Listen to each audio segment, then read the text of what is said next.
Hi, everybody. Welcome to another episode of Eating at a Meeting Live. I'm your host, Tracy Stuckrath. And with me today, and I always get this wrong, is my friend Julie Cunningham, who is, and I was laughing before we got on the show because we're in the same state and I'm in a short sleeve shirt and she's in a sweater.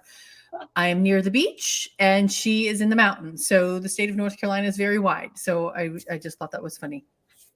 But so Julie is, met her a year ago, I think it was. She is a registered dietitian and a certified diabetes educator. She sees clients with diabetes individually, in person, and online, and she offers courses for people with diabetes and pre-diabetes who prefer to learn to manage their health at home at their own pace. Welcome to the show, Julie. Thank you. Thank you for having me. You're welcome. And we need to thank Mark Rothenberg, or not Rothenberg, Rosenberg. Yes. Rosenblum. There he is right there. I'm saying his name wrong. Oh my God. Hi, Mark. Thank you for saying that we're amazing. I can't even say your last name. But I love you dearly. And Sarah Matheson is here. So, hey, Sarah. So I want to talk about diabetes, and I want to talk about pre-diabetes because I've been diagnosed, but you started your career as a registered dietitian, and there's a lot of ways that you can go with that. What made you choose diabetes? Well, there are a lot of different fields that I could have specialized in, but 3 out of my 4 grandparents had diabetes, and all of them had type 2 diabetes. So when I was a kid, I watched them kind of deteriorate. And my mom's mom in particular really struggled with her diabetes. And I don't think she ever went for diabetes education. I never saw her check her blood sugar.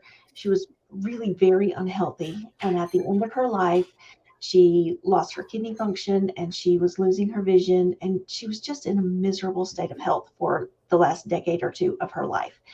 And it really didn't have to be that way. So that was one reason. And the other reason is that I'm not real patient. I like instant gratification. So if somebody comes in and they have a blood sugar of 250, but they're drinking, sweet tea or Mountain Dew all day long, and I get them to stop that, their blood sugar's 125 tomorrow. And wow. We get to see results with dietary change or with recommending a change in an insulin schedule that a doc signs off on, as far as diabetes is concerned, where I might not see those kind of results in some other area of nutrition. So that reminds me of a chef that I was chatting with from Wilmington, another North Carolinian. And he was talking about how going to Dunkin' Donuts and what he did, because he got diagnosed with diabetes as well.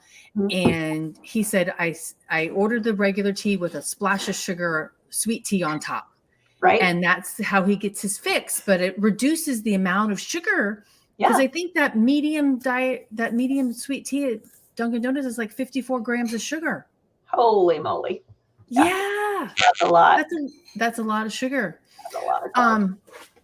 Okay. So I like the fact that you said that's kind of instant gratification, because you've by cutting that one thing out, you've reduced your sugar intake dramatically. Yeah, tremendously. Yeah. And, people think, oh my gosh, I have diabetes now. My whole world has to change. I'm never going to get to eat anything that I like to eat again. But that's not really true. You can have almost anything you want. But the question is, how much of that food can I have? You can have anything you want. You have sort of a budget. It's almost like spending money. You have a carbohydrate budget at every meal, and you can spend it on anything you want. But you might get that much sweet tea, or you might get a giant salad this big. So which one is going to fill you up? Which one do you want to spend your carbs on? And it's just all choices. And one day you might want to spend your carbs on that sweet tea. If you want it really bad, you can do that. Okay, so let's go back to that then. If you have diabetes, what are you managing? And it's blood sugar. I know that, right? And managing that throughout the day. So somebody who is diabetic, what kind of diet plan do they need to make?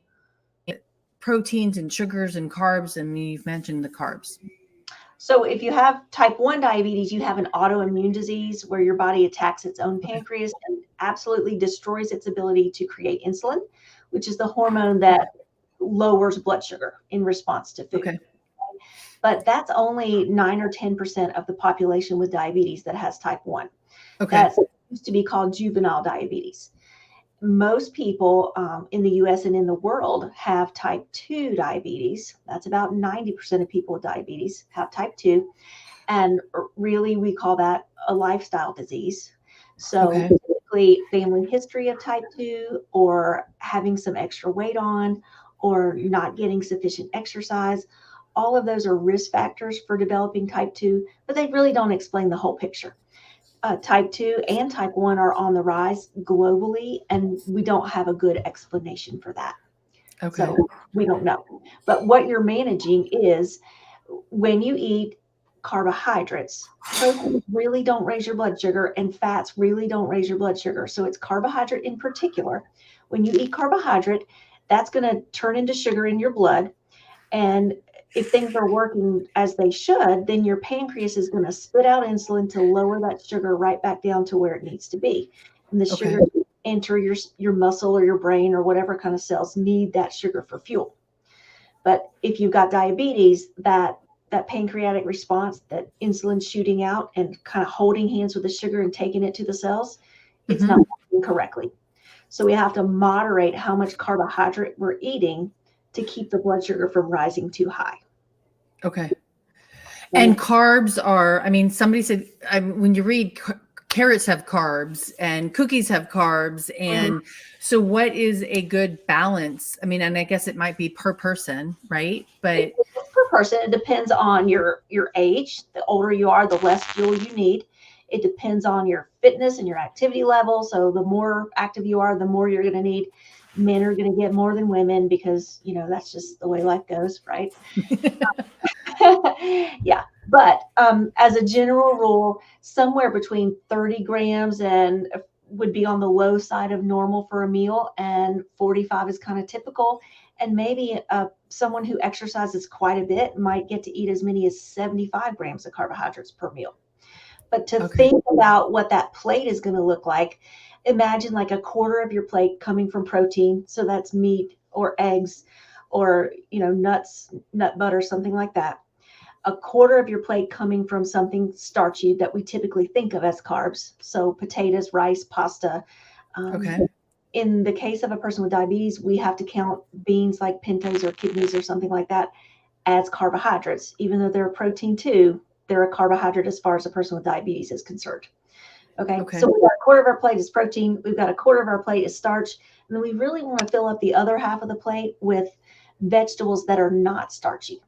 So any vegetable you could imagine eating as a salad or eating it raw, it's probably got little to no carbohydrate in it, and you could go crazy. You could eat seconds or thirds or fourths, and that's the way to get full without keeping your blood sugar too high. Okay. That kind of sounds like the My Plate. Yeah. From the USDA or FDA. Yeah. Very similar. Yeah. Yeah. Okay. Yeah. But and that's what a balanced plate looks like, right? Right. Okay. So what are so carrots, because I eat them raw. Is that a high carb or low carb food? I don't worry about carrots at all with my people with diabetes. If you're a brittle diabetic type 1 and you're super sensitive, then maybe we need to worry about that. But for a type 2, as long as you're not cooking those carrots with sugar, I'm not worried about it at all. Okay. Not at all. I think, I guess they do candied carrots, right? We'll do candied carrots. For a lot of candied carrots going on. Right, exactly. Especially during this time of year. Exactly. Yeah. Okay. So kind of going along the lines of what you've already said, I want to talk about your book, because there's one thing that you want to make sure that people understand. And the book is called 30 Days to Tame Type 2 Diabetes. I'm like, that's really quickly going back to your, you want instant gratification. That's really fast. But what's that main message that you have with that book? Well, people come to me all the time and they say, I've been on Dr. Google, right? I've been on the internet. I read this and this and this and this. I don't know if I should go keto. Should I go keto? Should I go low carb? Do I need to be a vegetarian? Do I need to, X, Y, and Z? And they're reading all this stuff. Or maybe I need to order these shakes and just drink 3 shakes a day, for the rest of my life. I don't know what to do, and I'm overwhelmed, and I don't want to eat different food for my family. I don't want to cook a meal for my spouse and a meal for myself and a meal for my kids. What do I do? Right? So what I really wanted to do was show people that it's not rocket science. It's not anything, you don't have to dramatically change your life. You just need to take a baby step every day to move in the right direction. So the book kind of walks people the way I would walk them if they came to me for several nutrition counseling sessions. Okay, here are the basics of what a diabetic diet looks like. Here's how you need to change your personal eating plan. Here's all the foods that you never have to worry about. You can eat freely. Just don't worry. Mm-hmm. Here's how to figure out how many carbs are appropriate for you, for your situation. And there's a link to a calculator that helps people figure that out, an online calculator on my website. And then it also starts them the first day. Okay, we have to get some exercise. So if you're not already exercising today, the first day, go find a pair of tennis shoes. The second day, okay, now we're going to walk for literally 5 minutes. And then we work up from there until at the end of the 30 days, they're walking 30 minutes. But they didn't go, okay, you're going to walk 30 minutes right now today from the start, because a lot of people, that's too much for a lot of people. They're not ready for that. Yeah. Oh, I love that, because it in 30 days is not that long. It goes by relatively fast a lot of times. And to realize that you can make some serious change. And do you see a lot of people making change in that? Do they see change in themselves after 30 days of doing that? Yeah, they do. They say, oh my gosh, I never thought that, I could go from the couch, to walking to the stop sign outside my house, to now I really am walking 30 minutes a day, and I'm not dying. I'm not winded. I'm okay. I got through that. And once you start you get past that initial hump and get into a routine, it's so much easier to maintain that. People just need that impetus at the beginning. Right. Yeah. Oh, even today, I mean, I work out regularly, and this morning I'm like, oh, I don't want to go. And I went with a trainer, and I feel so much better. And I took the dog for a walk, and I just feel so much better just having done that. And when I don't do that, my body's like, where are you? And my watch is telling me you need to get up off your butt, but my body, I think, a lot of days. If I didn't have a dog, maybe I wouldn't go as much as I go. Right. Right. Mm-hmm. Yeah. And the dog that I'm dog sitting right now, Hank, he wants to go outside a lot. So it's good.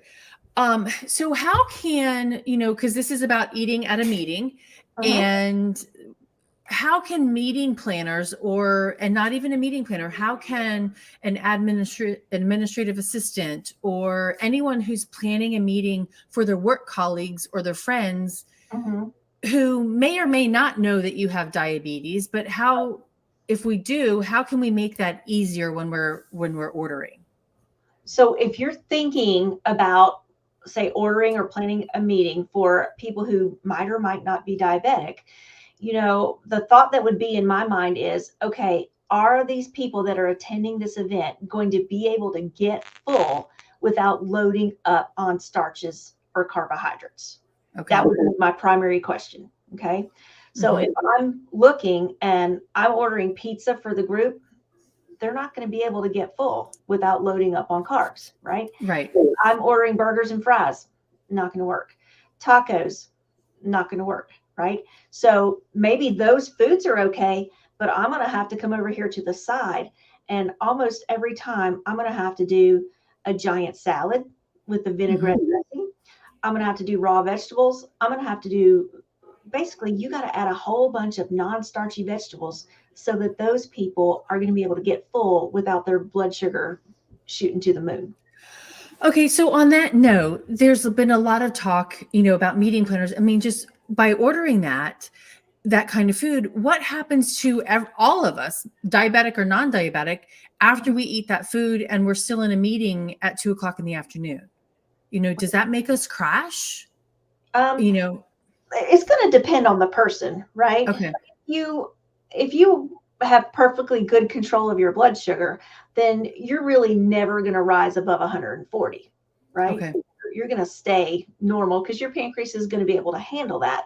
But if you're eating carbs that are, very simple carbs, like say you're drinking sweet tea, you're drinking Mountain Dew, you're drinking, some kind of rapidly absorbable sugar. Yeah, your sugar is going to come up quickly and it's going to fall back down quickly too. You're not getting sustained energy from that. You're not going to feel your very best, whether you're diabetic or not. So Okay. can we choose, whole grains rather? Can we choose, if it's pizza, can we choose the whole wheat crust instead of the white crust? If we're Okay. serving rice, can it be brown rice instead of white rice? Can we have whole wheat pasta instead of regular white pasta? Anytime you can pick something with whole grains, that's going to be better for your diabetics in particular, but for anybody. Okay. No, that's 3 easy tips to follow, right? If you're looking at that and asking your caterer or the place that you're buying that from, I mean, you're not going to get that from Domino's, of course, but no. But you might be able to, get that or not the gluten-free, but the whole wheat crust versus the white crust. Yeah. Mm-hmm. So okay, so on event registration forms, Mm-hmm. and I like to ask, and I teach this, because meeting planners have a large challenge of feeding a variety of different people, right? Mm-hmm. And with a variety of different dietary needs. Somebody might be food allergic or diabetic or whatever, and because food allergies and diabetes fall under the Americans with Disabilities Act, I Mm-hmm. kind of, this is a medically necessary diet, asking them, hey, let us know if you have diabetes, and what should we do for you in case that you have a hyper or hypoglycemic reaction. And I actually want you to explain those too, because there's a gentleman I spoke, he was an attendee in one of my courses, and he said he told this story to the whole group. He was going to lunch. He said, hey, everybody, I'm going to lunch. He closed his door to get his coat, and he apparently passed out. Mm-hmm. And 2 hours later, they were like, where's John? Where's John? And finally opened his door and found him passed out. Mm. I mean, that to me as a meeting planner scares me. Yeah. So how can we as planners help those individuals stay safe, and provide them, and by asking them questions, can we ask them those questions? That was a lot in one long thing. You can definitely ask them those questions. And, a lot of people will want to provide you that information because they want somebody helping them, Mm-hmm. in case they have trouble. Some people will not want to give you that information. They will feel like it's, private and personal to them. And so either way is okay. But as far as low blood sugar goes, I don't know. Could that situation have been helped because he was behind a closed door? I don't know that it really could have been helped, right? Right. Yeah. But a low blood sugar is any blood sugar lower than 70 is technically low. And a severely low blood sugar is a blood sugar under 55, right? Wow. So most people's blood sugar, when we wake up in the morning, we're between 70 and 100 if we don't have diabetes. Okay. Go under 70, you might feel a little shaky, a little yucky, maybe nauseous or a little headachy, but not everybody will. And younger, thinner women in particular, they might wake up in the 60s all the time and feel fine. But when you hit 55, you're starting to slur your words. You're starting to not be able to walk straight, not think straight. You're probably going to be acting like you're drunk, and you might be kind of belligerent and kind of grumpy and angry. Wow. Okay. And that's off-putting to people, and they might not want to help you unless they know that you have diabetes. So that's important to have that on the form. And I saw that you did have that on the form. Yeah. So you've got on there, what do you want us to do? And I noticed that you said wait 10 to 15 minutes for the blood sugar to come up, but sometimes it takes as long as 20 minutes for that blood sugar to come up. So that's one thing to know. And then you've got your treatment guidelines, take 3 or 4 glucose tabs or a glucose gel or what have you. But what I noticed was not on there was that after the sugar is treated and it comes back up above 70 is technically the rule, then that person needs to follow up with either a meal if it's mealtime, or they need to follow up with a pretty substantial snack that has both carbohydrates and protein. Okay. So I don't know if that's something that needs to be noted on your form. Right. Okay. And everybody, I can share that form with you later. But how do you? Somebody said to me one time, you never know. You might not know. Is Julie's blood sugar low or high? You might not. So how do you? And will somebody be passed out? They could pass out either way. Okay. It's more likely low blood sugar comes on you fast. Okay. So it's more likely that you're going to feel kind of instantly yucky and then pass out if you don't get it treated if you have a low. High blood sugar tends to come on more gradually, and they tend to feel yucky for several hours to several days before they would get to the passing out point. But I noticed what you have on your form, where is your insulin located? You don't have where's your glucometer located. Oh, so okay. That could be something to put on your form. And is there somebody on staff at the meeting trained to check blood sugars? I don't know. Right. So that's a consideration. And then people sometimes carry 2 different kinds of insulin. So if someone's going to be administering insulin, they need to know which brand of insulin are we going to administer, because they may have a long acting and a short acting in their jacket pocket. That's good to know. And then sometimes people will carry a glucagon kit if they are somebody who frequently has low blood sugar. And if they're a glucagon kit carrier, that might want to be noted on their form too. Where's your glucagon kit? And if your sugar, and is that it's like that patch? Okay. It's like an EpiPen. Yeah. Okay. So if you see that someone's sugar is, say, under 55 and they are not responsive and you have their permission, you can stab them with the glucagon kit, and that it's a hormone that brings sugar up. And is that done in the thigh like an EpiPen is? Done in the thigh, and you would do that and you would call EMS. Okay. And if somebody do we need to call EMS in general? If somebody has. If you use a glucagon kit, you need to call EMS. Okay.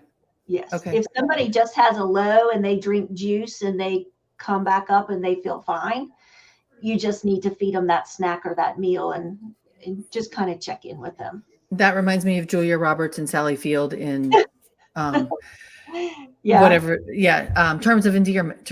Not terms of endearment. That's something about a wedding, something about a bride. Yes. I don't know. Okay. So Joan Eisenstadt, my friend Joan, Steel Magnolias. Yes. Thank you.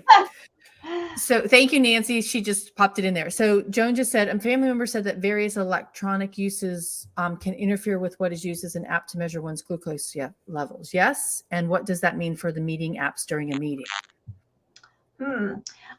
I don't know about that interference. I haven't had anybody tell me that, but it's logical that could be a problem. So with those, what she's talking about is a continuous glucose monitor, which is a thing that you see on TV where you don't have to prick your fingers. You wear a little patch, and either it automatically measures your blood sugar every 5 minutes, or you wave something over it to measure your blood sugar, which are absolutely fantastic devices that I love, love, love. But some of those will hook to an app on your phone, and then some people just carry the phone around with them. Okay. But they always come with what's called a receiver, and it works on Bluetooth. So the receiver is probably not subject to that interference. And so if I were a person using that and I thought that was a concern, I would bring my original receiver to my meeting rather than relying on the app on my phone. That makes sense. That's what I would. Well, and especially if you're in a humongous convention center it's all cement and there's lots of other Bluetooth, equipment around, et cetera, like that. Yeah.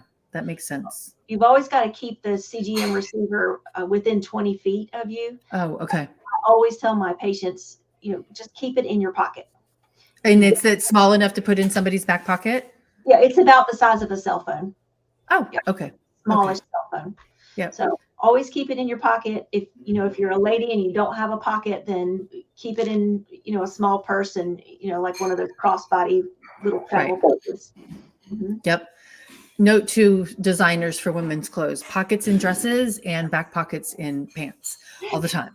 Like pocket.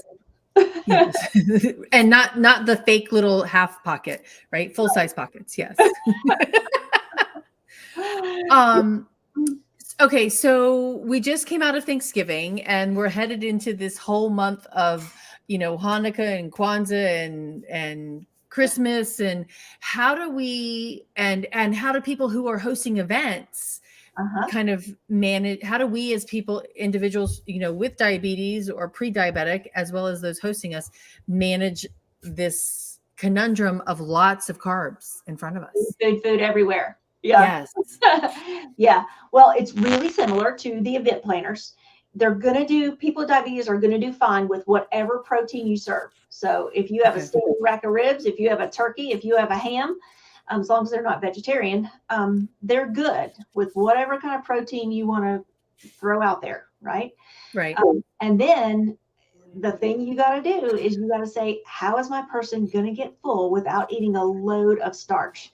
So they can have a little mashed potatoes, a little sweet potatoes, a little, whatever, but you really got to load up on those non-starchy vegetables. Okay. And then, don't be a food pusher, right?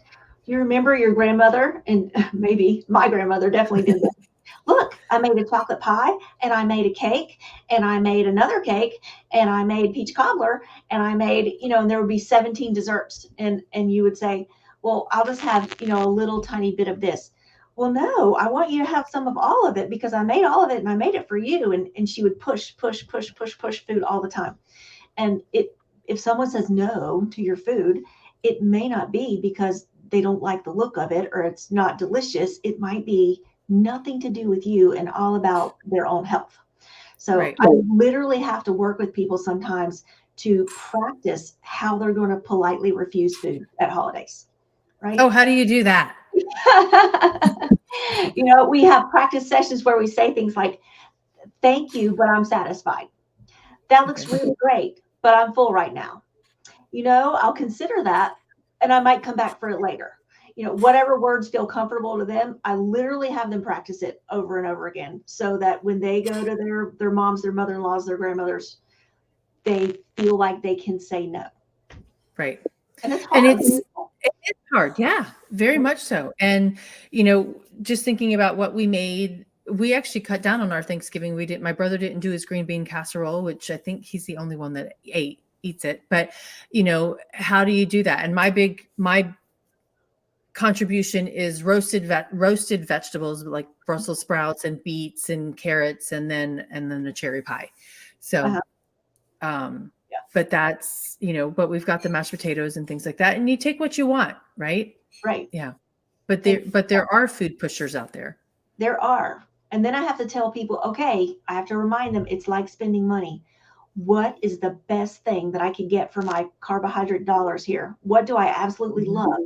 I'm going to pick that and then I'm going to leave it off because really we don't live in a time anymore where you're only going to get this pumpkin pie on Thanksgiving.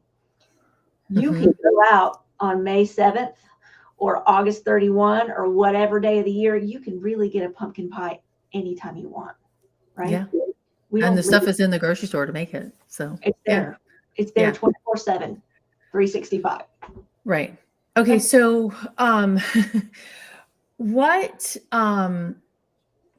so you're sitting at so take us out of grandma's table, right? Okay. You're sitting at an event, right? And that plate is in front of you.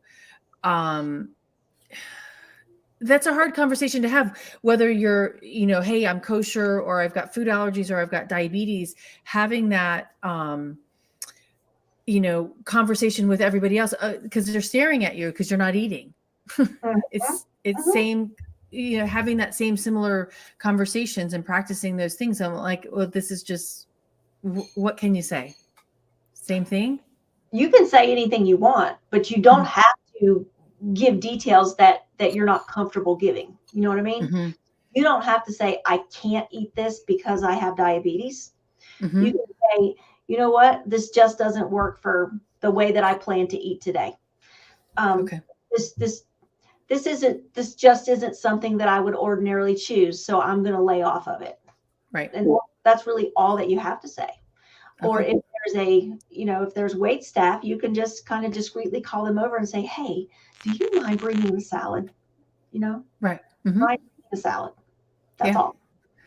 And All right. So the other thing people run into all the time is they don't want to give themselves insulin injections at the table. Right. So sometimes it feels like a big deal to go to the bathroom and inject your insulin, and that's a choice. But the thing is, when you use rapid acting insulin to cover your meals, you've pretty much got to have the food right in front of you. Oh, wow. Okay. Wait till the food comes and then go to the restroom and inject it and then come back and eat. Or you can just inject it right there as the meal arrives. But you really can't inject it and then wait somewhere between 5 and 30 minutes for the food to come, because your sugar, Right. 30 minutes later, you might be in the floor, right? Right. Exactly. So I do teach people to just inject right there at the table. Right. Sorry, excuse me, I've got a medical condition. I'm just going to take this shot real quick. Right. That's it. Okay. All right. So Joan, with the holidays coming up, Joan has a question here. Hanukkah is about fried potatoes and sufganiyat. What can we substitute? And then she just, a follow-up question to that was, is fried zucchini better? Really? It's held together with matzah meal or flour. I don't know what the second word is. Can you explain what that's? Jelly donuts. Oh. Okay. Is fried zucchini better than fried potatoes? Yes, because potatoes are carbohydrate to start with, and zucchini is not. Okay. So you're going to get less carbs by starting with the zucchini. Does that make fried zucchini healthy? No, right? But this is one of those situations where you say, okay, zucchini has almost no carbohydrate to start with. So how much carbs am I getting by rolling it in the flour? Probably not very much. Maybe I'll give it 10. Because it's fried in oil, the oil is not adding carbohydrates. It's just adding fat. Okay. Okay. So you're probably getting 10 grams of carbohydrate. That's my ballpark guess, with maybe a half a cup of fried zucchini. And that's okay. Okay. The jelly donut, I cannot fix for you. I simply cannot fix that. Okay. So you got to decide, do I want to eat half of a jelly donut for probably 20 grams of carbs? Or do I just want to skip it? Right. Right. And and going back, how many carbs should we have per meal? Well, it totally depends on the person. Right. Okay. Completely. And you really need, you can go on my website and use that calculator and get a good estimate if you don't have a dietitian to do that for you. Okay. Okay. And there's Julie's website right there. Okay. So that does depend on the person, but, and maybe instead of, we do tiny mini donuts, like the donut holes. All right. That's a good idea. Roll them in bran flakes instead of flour. That's a good idea. And she said chia seeds to your frying flour. Joan, you've got some good ideas there. You're still getting carbs from the bran flakes, but you're getting higher fiber carbs, which are going to digest more slowly. So that's reasonable. And is a high fiber, speaking of fiber, is a high fiber diet better? Yes. Okay. Because fiber typically comes with carbohydrate foods. So you might be getting less carbs, but it's going to slow the release of sugar from your gut into your bloodstream. And that means you're not going to get the spike. You're going to get more sugar going like this instead of up and down. Gotcha. So the higher the fiber, the better. All right. And she just said, thanks to Nina. I don't see Nina's comment, so I don't know what she's, that was, Nina was the one that said, Joan, add chia seeds to your frying flours. Yes. Okay, great. Thanks, Nina. Um, okay, so pre-diabetic, Mhm. because I've actually been diagnosed with pre-diabetes. What does that mean, and what should I just be following a diabetic diet, or how do I manage that? Because I go online, I Google doctor, like you said earlier, and I look like I'm following all of the things that they say. Mhm. So what do I So do? pre-diabetes means you're in the gray area. Your blood Okay. sugar is not totally normal, and it's also not enough to say that you have diabetes. Okay. Okay. So we measure long-term blood sugar levels with a number called a hemoglobin A1C. And Okay. that really means how much sugar is stuck to your red blood cells. Okay. Okay. So your red blood cells live in your body for about 12 weeks each, but every day some get born and some die off. So when they check that hemoglobin A1C, you're getting a look at about how has your blood sugar run over the last 12 weeks. An A1C of less than 5.7 is normal. 5.7 to 6.4 is pre-diabetic, and then 6.5 or up is diabetic. Okay. Mm-hmm. All right. So 10% of the US population has diabetes, but about 30% of the US population now has prediabetes. Wow. Wow, that's a lot of people, right? Yeah. That's a lot of people. And again, yes, it's correlated to increase in body weight, but we don't really know why else is that happening, right? Okay. Okay. So the research says that what we need to do to get people to reverse prediabetes is two things. We need to get them to move, to exercise at a minimum of 150 minutes a week. So that's Okay. 30 minutes, 5 days a week of cardio, or 22 minutes a day, whichever one works best for you. And we need to get them to lose approximately 5%, 5 to 7% of their body weight. Okay. So for a 200-pound person, that's 10 to 14 pounds. Okay. Okay. And those are the two primary drivers of reversing prediabetes. Now, Wow. you can lose that weight any way you want, right? But I want people to lose it in a way that is sustainable for them. Right. So going on a vegan diet is tremendous for reversing diabetes type 2 and prediabetes. But nobody ever takes me up on that. No. My friend Jim would. Our friend Jim, who is I think doing his own webinar today, he went on a vegan diet and he's changed his entire his health. It's amazing. Yeah. There's a physician by the name of Neil Barnard. He's Yeah. at the Mm-hmm. Physicians Committee for Responsible Medicine. Like his whole body of research is about vegan diets reversing type 2 diabetes. And it's really interesting to look at if that interests you. Right. Typically does not interest my patients. As soon as I say that, they're like, no, I am not going to be a vegan. Right. Yeah. So, And Chef Nina here is she's a vegan as well. So I'm glad that she popped in that chia seed thing, because that's probably a great vegan yeah, option. It's good for anybody, but yeah. it is. Yes. Mm-hmm. So there's that. Then there's the keto diet, right? And Okay. can you lose weight on the keto diet? Yes, you absolutely can. But, it's missing a lot of fruits. It's missing some starchy vegetables. And, it's low fiber. You're going to get some GI upset. Most people are. I'm not an advocate for the keto diet. Oh, So what we're left with is carbohydrate counting, right? And that typically it's kind of a moderate approach. It's an approach that you can stay with for the rest of your life. It allows you to eat almost anything you want. And that's the approach that I typically go for. okay. Well, that's good. I mean, and is it easy to count the carbs? It's easy once you know how to read a food label, which is not hard, right?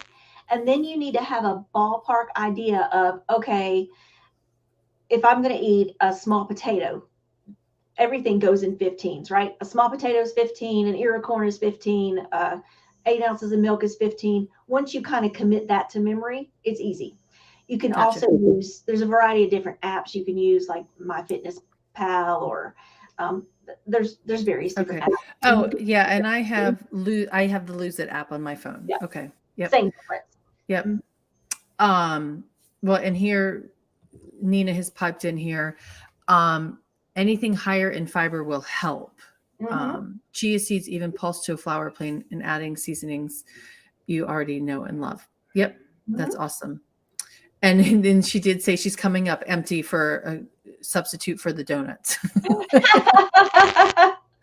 Yes, yeah, maybe just little tiny mini ones, right? Not that big whole one, depending on how big they are. So, okay, this is all really good information. I mean, it's good for anybody, not just individuals with diabetes. You know, people think there's a diabetic diet, but the diabetic diet is just a normal healthy diet. That's all it is. You don't have to feed your family something different from what you're eating if you have diabetes. Feed them the same thing so that they don't become diabetic, right? Right. No need to do something different. Right. And Nancy just said those donuts doesn't that fall under everything in moderation? Yes. Yeah, it does. Yes. Just don't eat them every single day, for the month of December. Exactly. Or for the 9 days of Hanukkah. But I like that in approaching your meeting planning, menu planning, and even if you're doing a holiday party in the office, right? Get people to sign up for different things. Hey, here are the desserts. And we've done this for decades, right? Here are the desserts. Who's bringing the vegetables? And make sure that you're bringing vegetables that are not loaded with all that extra carb on them, right? And casserole have cheese and cream of whatever soup all over. Yeah. All right. Yeah, exactly. I mean, making sure that there's different things and talking to your chefs about that and saying, I want fresh fruits and vegetables. I want fresh this and that versus something laden with lots of creams and sauces. And if we don't watch what we eat, as Americans eat on the regular, we will become diabetic following the SAD. Yes, I agree with that. And standard American diet, which is, yep. And if you look, you can go and you can find graphs and charts that are really interesting where, fast food really exploded around the 1960s and people's weight started to really go up around the same time, around the 1970s. And the rates of diabetes type 2 skyrocketed at the same time. Now, it does not explain the whole of it, but they're all correlated, right in a row. If you go and research that, it's really interesting to see that. Yeah, very true. Okay, actually, Joan has another question here. Are hotel and other food service companies being trained more in the better ways to feed people and then recommending to planners? I doubt that. Or other diseases. And agreed. And Joan, and I was actually talking to somebody yesterday that we're going to talk about in January because it's dry January, and he's a bartender that's gone dry and mindful mixology. His name's Derek Brown. But, we were talking about hotel bartenders and hotel chefs and not to discount them, but especially a bartender. He said they're the lowest of the totem pole of bartenders, right? I mean, you've got these mixologists, he's been named best mixologist in the country or bartender in the country, but we need to get better education for those chefs in hotels, right? Versus ones in restaurants. And I would actually say higher end restaurants, not necessarily chain restaurants, right? So that we can bring a different aspect of health and nutrition to that. And I'm thinking some chains are starting to do that, but it's getting training. Because one thing I learned, and maybe you know him, I forgot his name, but he was dietitian at Tulane, and he was working. Was it dietitian? He was partnering with Johnson and Wales because he was teaching registered dietitians about cooking, and because registered dietitians don't necessarily learn how to cook, and chefs don't learn anything about nutrition. Right. That's so true. Yeah. And making sure that they're meshing because it's really important. It is really important. And the thing of it is that, hotels and restaurants are in business to make money, right? And people buy what tastes good. And people repeatedly buy what tastes good. So consumer demand has to be there for healthier food, in order for hotels to want to provide it. And I think tasting good can be done with spices and herbs, not with loaded creams and sugars and all of that stuff. Yes. So, yeah. Mm-hmm. All right. I love, Joan, hey, let's do it. Let's ask NACE and the CIA. I am right there with you 100%, because we do need to make sure that our catering companies, our hotel chefs, do get this better education and understanding of what healthier food and beverage, not the sad. It's really sad that the standard American diet spells that out. It is. Yeah. Okay, so I have two final questions for you. One, what is your favorite dish to eat at this time of year? Ooh, my favorite dish to eat at this time of year. I'm going to tell you, my mother makes a carrot souffle, which is ridiculously sweet. She got it from a hotel restaurant recipe, I think, but it's crazy sweet and not healthy for me at all, but I love it. No, that's great. That's great. I also love Brussels sprouts with bacon on them. Oh, I love Brussels sprouts. They are like my favorite vegetable. They're so good, besides beets. So definitely really yummy. Okay. So, and then my final question that I ask everybody, coming from your perspective of a diabetic educator, what does a safe, sustainable, and inclusive food and beverage experience look like to you? Sustainable to me means that it's locally sourced, right? And to me, sustainable is separate from safe. And what was the other word? Safe and inclusive. Safe and inclusive to me means from a diabetes perspective that there's plenty of variety that's not going to raise a person's blood sugar, right? Do I have something here that I can eat and get full that's not going to skyrocket my blood sugar? Okay. Awesome. Very cool. Well, Julie, thank you so much for joining us here, and to Nina and Nancy and Joan and Mark, Rosenblum and Sarah, thank you for being here and joining us for the lively conversation. I really appreciate it. Food and beverage is really important, for our sustainability, to sustain our lives, and we need to eat healthier.